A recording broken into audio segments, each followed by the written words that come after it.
What's up, everyone? Welcome to Steve's Project Car Garage. My name is Steve. Short video today, but I want to show you some of the struggles I've been going through for the last couple of weeks with my 2012 Volkswagen Jetta GLI. So this is fun. About 2 weeks back, my wife was at her job and told me that she could not turn the car on. And I'm like, well, why can't you turn the car on? What happens? And she goes, well, the key just won't turn. So, after some fiddling and diagnosing, I was able to see that the key could get to the accessory position, but not back. Not to the start position. So, I was able to actually remove the key, which is great. But I went ahead and I tried turning the steering wheel, and the steering wheel would just keep turning and turning and turning, and there would be no lock engaging. I was like, okay, well, so it sounds like we have a cylinder issue, either with the key cylinder itself or possibly the steering column lock, or even the ignition switch. So it turned out to be the steering column lock, and I had to go ahead and pick up a replacement part. And so that's what we have here. I ended up removing the entire housing, and I had to remove the actual key cylinder, which is right here, and also the ignition switch here. And the mechanism that failed was right in here. So that's where we're at with this. I'll go ahead and kind of show you a little bit of how this went in. It was actually quite easy. You got a couple of these bolts that actually have the tops that snap off of them for tamper purposes. It honestly took me maybe 20 minutes to go ahead and pull all this out, but you can see right up here, right where the column lock is. And yeah, that's this guy here. This was actually stuck down, which is great because we were able to push the car home.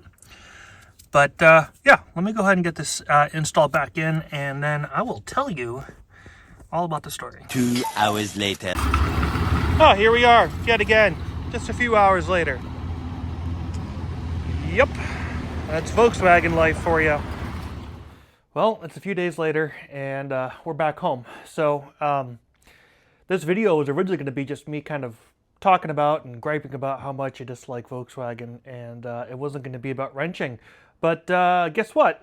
I'm going to show you what's going on and talk about it. I also am going to have some griping and complaining to do about Volkswagen. But let's figure out what's wrong with the car and go from there. So one of the nice things I got for Christmas from my wife was this kind of hands-free setup for my phone. And I also bought a microphone kit. So hopefully this works out for y'all. So let's talk about what we know so far. So when the car broke down, the coolant was leaking rather extensively from back over here. At least that's what it looked like. When I went to the diagrams, there is a coolant line that runs from the after run pump, which is down here, all the way up this way, and goes over here to the turbocharger. And back there at the turbocharger, there's then a coolant line that then runs over towards the back of the engine. Now, I went ahead and I inspected back there using a bore scope, and it was not actually leaking. I think what was happening is it's leaking from over here, where on the rear of the engine is a plastic coupling that connects the coolant lines from the water pump and the heater core and into the head. And with my bore scope and the car running, I was able to just see it gushing out everywhere. So what I'm going to do is I've already started taking things apart, as you can tell. I'm going to pull the battery tray out, possibly. That should be pretty straightforward. I'm going to pull the air intake out, the air filter box and all that. I'm just going to remove all this to give me some decent access to down here. Now, supposedly, you can do this without removing the high pressure fuel pump, which is right there. I really don't feel like messing around with the fuel system if I don't have to. So I'm going to go ahead and get started taking the intake off, the air box off, try to get some more room, and go from there. So that's kind of where we're at. But essentially what had happened is the car blew a line somewhere down there, pissed a bunch of coolant, and yeah, yep, fun things with the Volkswagens. All right, got the air intake to plumb off. Just one Allen key, pops right out. We can start to see a little bit closer as to where our leaker is. You can kind of see it down in here.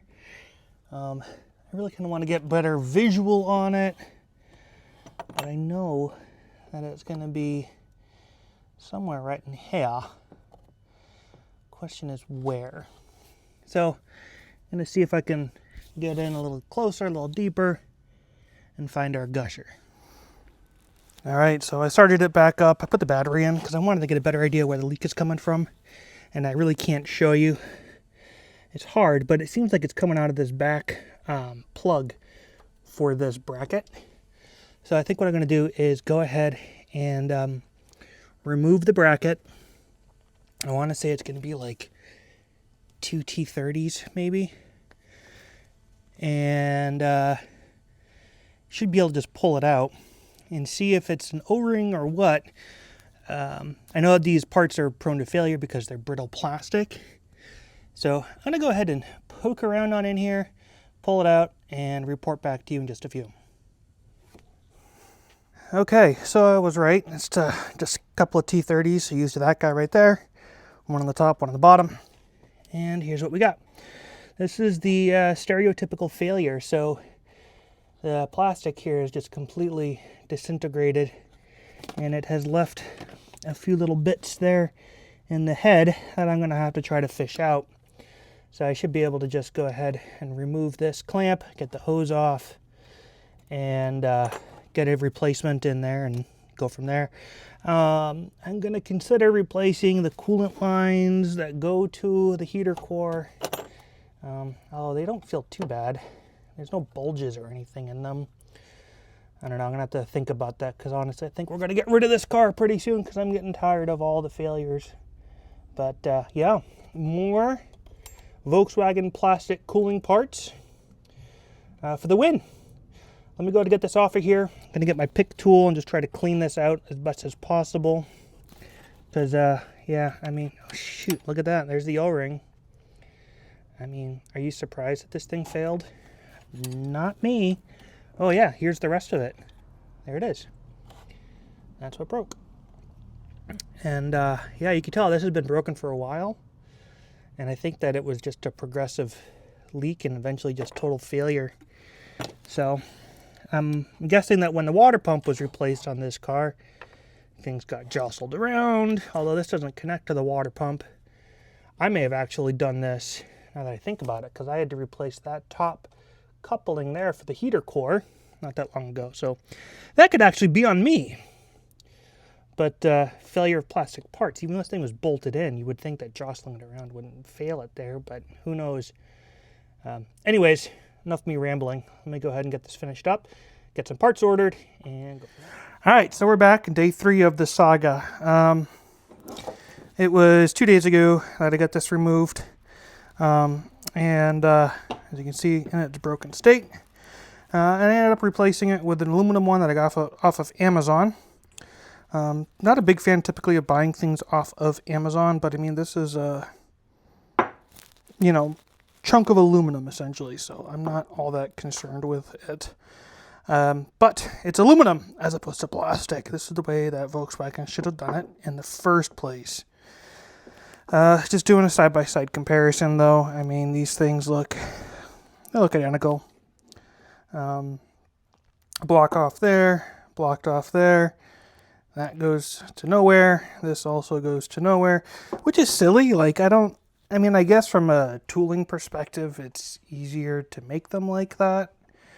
But, I mean, if I were doing this, I would have just said, well, why the heck do we have that? And then just remove it. But, I don't know. I'm not an engineer. But it comes with the O-ring, so I'm going to throw a little bit of lubricant on the O-ring there. Just a little bit of waterproof silicone lubricant, just to kind of help ease it on in. Get this guy installed, get the hose put on, fill it up with fluid, button it up, and let's hope that it doesn't leak. I need to go check the torque spec. Not that I'm going to be able to put torque on this at all because it's aluminum, but just to see if there is one in the Haynes manual. But yeah, so let me get that cracking, and we'll fill it up and check in with you in a minute. All right, got it in there. I was able to find a torque spec. It's minimal, as you would expect, 9 foot-pounds, but I got it on there. I know I talked earlier about replacing the hoses. I'm going to opt to keep these hoses. They don't feel squishy. They feel pretty good. So, got it installed. Time to go ahead and, I guess, I'm going to put the battery back in, run it up to pressure first, just test it, and then go from there. Although, I don't know, the intake is easy enough. It's just one bolt, really. So, all right, let me do that. I'll get the intake put in, go ahead and fill up the car with coolant, put the battery back in. Let's test it. All right, got buttoned up and battery all hooked up. Put some coolant in there using the Peak European pink crap. Recently had, the cooling or the water pump done, and they did a flush, so I want to make sure that we're keeping all the right fluids in there, not mixing and matching stuff. So gonna go ahead and leave the expansion tank open because I am expecting this to burp quite a bit. Let's go ahead and get it started up, do a general check, make sure we don't have a gusher coming out from down here. And if it's good, I'm gonna let it warm up, let the thermostat open, turn the heat on, get things flushed and moving around, top this guy up, and fingers crossed, put the engine cover back on. So let's go give it a whirl. All right, so we're back, we're running. So a bit concerning though, when I went ahead and started the car, initially there was a serious knock, so I turned it off after about 3 or 4 knocks. It was super fast. Check the oil. Oil is clean, so there's no signs of water or anything like that in there, which is good. Obviously concerned a head gasket or something like that, but no white smoke. Oil was good. So I went ahead and turned the car back on, knock one away after about 2 or 3 seconds. So I was just like super concerned, but I think we're good. So gonna let this warm up though, because right now it's not hot yet, but I want to make sure it gets to the point where the after run pump is going, and check it from there. So I'm gonna go ahead and check the air and all the tires while I got a moment, and then keep an eye on the coolant level, of course. I'm actually going to close that up just to make sure that maybe it doesn't need to be under vacuum or anything to go ahead and actually start functioning. But so far so good. We're dry down there, so it's definitely a massive improvement. So let me go ahead and get this buttoned up and we're going to talk. This is a 2012 Volkswagen Jetta GLI. It has the 6-speed manual, which is one of the reasons why I bought this car. It is a little rocket ship for having 200 horsepower. Essentially, this car is a GTI, but it is skinned as a Jetta. And when I bought this car, it was 7 years ago. I bought it for $12,500, and then I tacked on, I think it was like a $1,500 warranty from the credit union that I got my loan from. So let's just call it $14,000, and it had about 40,000 miles on it. It had been previously in an accident. So I don't drive for work. I work from home. I've worked from home for a very long time, and so it was low mileage, like 5,000 miles a year. Well, 5,000 miles a year you don't really rack up the mileage too quickly. Now, the air conditioning on my wife's car, though, the white Jetta, went out. She started driving the car. So while we're at the intersection here, she started putting the miles on real quick, and the car is now sitting at 140,000. Which still, for a car that is 14 years old, because this was built in like July or August of 2011, it's pretty good, right? It's got a wonderful interior. It's all black. It is in relatively good shape. It doesn't have a saggy headliner, which is like a super common Volkswagen thing. It's, good. But it has had so many issues. And that's what I want to talk about, are all the issues. So when I bought the car, it had a bad clutch. CarMax took care of that. After about 2 weeks of owning the car, the clutch started making a ton of noise. They tried to tell me that I don't know how to drive a standard, which is a load of crap because I've been driving stick since I got my license at the age of 17. So at that point, it was 20 years that I had been driving a stick, nonstop for the most part. But they took care of that. After that, we had a turbo that needed to be replaced. We had oil cooler that sprung a leak. We had to do the intake manifold because that has a little flap that stopped working. Then we had, what else? Something else that I can't recall off the top of my head, but we ended up dropping like $2,800 into it in one repair, which was crazy. Oh, the heater core. Heater core has clogged not once, not twice, but thrice. So this car is now on its third heater core, if I got my math right on that. The original, the first one we had replaced, and the second one we had replaced. My light's about to change, so let me pick up in a minute. But that's where we're at with those repairs. There's more to come. Back at another light, and check it out. Got a Subi WRX next to me. I would love one of those if, I had the bunny. That'd be great. Always loved those cars. It's also in the blue. It's absolutely gorgeous. Got the big old wing on it. Nice boy racer car. Anyways, back to where we're at. So we had all those things repaired. Had a turbo replaced on this at one point.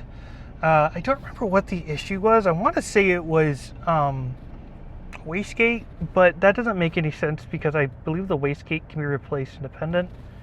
But it was something with the turbo. That was covered by warranty. Fast forward to now, I went ahead and I did routine maintenance, and I had the timing chain replaced. I contemplated doing that myself, but then I decided that that's one of those things that I don't know anything about these engines, although I'm getting better at it, unfortunately. I would let the pros do it. So they replaced the timing chain. They went ahead and did the reseal of the engine up top because it was weeping oil. And then after that, we had less than 50 miles after that happened. One of the plastic cooling lines, going from the overrun or after-run pump, completely broke, just brittle, failed. And then when that went, then the water pump went. The water pump wasn't far behind it because, again, that's made out of plastic housing. All right, back at the house. So I just realized my dome light is on. That's awesome. Anyways, back at the house. We also had part of the fuel system fail on us. That was interesting because the car would chug and then it just stopped starting altogether. The key issue that we just started the video with, and now this coolant flange. Also the coolant expansion tank cracked, evacuating all of the coolant from the system. At this point, the only thing I haven't replaced in the cooling system that's plastic is the radiator. and I gave it a good thorough checkup, and I don't think it has any issues, but I mean, it's a matter of time, because progressively what's happening with this car is, I believe, this is my theory, and it could be totally wrong, but when the timing chain was replaced, they did the top half of the engine reseal. Makes sense if it was weeping oil. A lot of things got moved around and jostled around, which probably started introducing failure points on an already aging coolant system. And essentially, as I keep fixing things, which, by the way, I've been replacing everything I can that is made with metal instead of plastic, it just finds the next weakest point, and that's where the next failure happens. I, knock on wood, think I may have some light at the end of the tunnel with this, but I don't know what to do. Like, I'm in a real quandary here. The car's been paid off for a couple of years. Again, 140,000 miles, which for a car should not be much. But cars have also become disposable. Oh, that reminds me. The computer. This time last year, the car's body control module decided to give up the ghost. And that was $1,200 because we had to actually diagnose it first of all and then source it from a junkyard because they don't make them anymore. And with this being a rare model, because of it being a stick shift, they don't make them, and they're getting to be like hen's teeth. So we had to find one that was suitable for it and then reprogram it.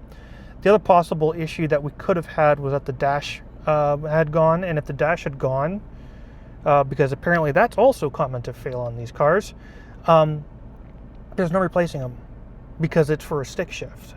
And there's a lot more ones for automatics, but very seldom for the stick shift, which would have, had that failed, would have rendered the car obsolete, and it would have been a junk car. I wouldn't have been able to do anything about it unless I felt like going aftermarket and getting like a Holley EFI system and Holley computer and all that jazz, something like that, which obviously I'm not going to do on a car that's, this old. Anyways, this car's had a lot of failures. It sucks because I really like driving this car. I love the looks of the car. The interior is awesome. The car drives like a Banshee. It is fast for 200 horsepower and a little four-cylinder. It's a good car. But it's my wife's daily now. It's not my daily anymore. With a kid and her, I want them to have a reliable car. And, sitting behind me here, you can kind of see it. There it is. We got that guy. It's an 09 Jetta S. It's a base model. 5-speed manual, 2.5 liter inline 5. You watched me at one point a few years ago replace the clutch on that car. That car went through a very similar situation as this one, where essentially it had gone ahead and become incredibly unreliable. So that car had become incredibly unreliable. And I finally got to the point where I think we got most of it hashed out. Now the car has got just over 200,000 miles on it, which is fantastic. Doesn't have working air conditioning, again. That's a whole other thing. But it's an old car. It's 16 years old, 17 years old, however you want to count it. And yeah, I don't know what to do. On that car, though, like, it had the steering column lock, brake, just like we had here. It threw the serpentine belt twice due to a plastic idler, which is crazy. Like, why they would use plastic on the idler is beyond me. That's something that should be metal, right? Like, just like all the coolant components should be metal, not plastic. And I don't know, it's had so many other issues, but that car, knock on wood, has been good. In fact, I actually just spent $500 on putting new tires on it because we plan on driving that car into the ground. So anyways, that's where I'm at with this. Love to hear what you guys think. Toyota Camry keeps coming to mind. Same with Mazda 6, or what is it, the Mazda 3, I guess now, not the 6. Mazda CX-5 was another option. But I don't know. I'm just, I'm at my wit's end. Don't want to take on a car payment, but I'm like, at the same time, you got to have something reliable. And when is enough enough? And that's my question for you all. When is enough enough? On this car alone, the GLI, I have put over $4,000 into it in the last year. Half of that was preventative maintenance, trying to get ahead of things. Because we all know if a timing chain goes on an interference engine such as this, that's it. I don't know. Anyways, this is me signing off. Chris is coming over tomorrow. We're going to play with the Spitfire for a change. I'm going to go ahead and try to get some wiring laid out. So, I don't have any good advice for you guys. This is me reminding you that on project cars like this, get advice from others, I guess. That's my advice to you. And don't be that dreaded previous owner. See y'all later. Cheers.